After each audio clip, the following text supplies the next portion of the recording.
All right, thankfully 6:07, no rain will get in your way as you're trying to navigate that new area, hopefully. Yeah, at least through the morning hours. I think we have a small chance of showers later this afternoon, but most people will stay dry across central Georgia. So that includes the delivery drivers on Prime Day. Yes. Here, as we work our way into this Tuesday afternoon. Also a fantastic sunrise underway here in Dublin this morning. Man, yeah, it doesn't get much better than that here in the summertime. Looking at temperatures in the 60s and 70s, 69 here in Macon, 72 where we're looking live in Dublin, 72 in Milledgeville, 71 in Warner Robins right now, 72 down in Vidalia this morning, 70 in Sandersville and in Wrightsville 7 minutes after 6. But it is a humid morning out there right now. In case you haven't stepped outside yet, man, you're going to feel it as soon as you do. In fact, when I was walking out this morning, I could see the condensation on my windows for the first time this summer before the sun comes up. Obviously, that is prone to happen in the summertime. The radar is quiet across central Georgia this morning. We saw the front come through yesterday. That front is now down to our south. Those are the showers and storms you see just outside of the Florida Panhandle, down on the peninsula now, say near the Ocala area,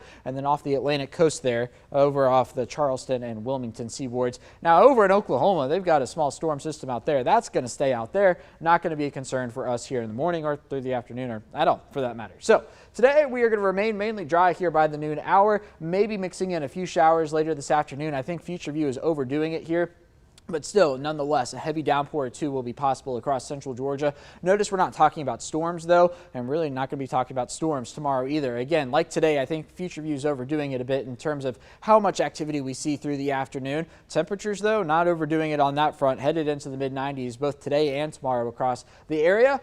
Thursday, though, a bit of a different story. Waking up in the mid-70s once again, but I think we mix in a little more storm activity on Thursday as the humidity really begins to build back in after we really cleared out from this front over the past, say, 12 to 15 hours or so. So July-like temperatures, they are going to continue. 94 today, 95 tomorrow. We'll be up to 97 on Saturday with something similar on Sunday as well. The other thing heating up, the tropics. Yeah, take a look at this. This area of storms, that's going to be just to the northeast of Bermuda, a 50% chance of development over the next 7 days. Now, given where it is and where it's going, it's not really going to be a concern for us in the United States or anybody really for that matter. But regardless, if it does form, it will take another name off the list, and that will be Dawn. That is next up before we get to Emily, Franklin, and Gert here on the 2023 list of names. So it is Prime Day after all. Let's check out Caitlin's delivery forecast. We've got dry hours this morning, but then once we get to the afternoon, a 10 to 20% chance of rain across central Georgia. Again, most people will stay dry, but we do have that small chance of a shower today across the region. A high temperature of 94 with the heat building back in. Only made it into the 80s yesterday.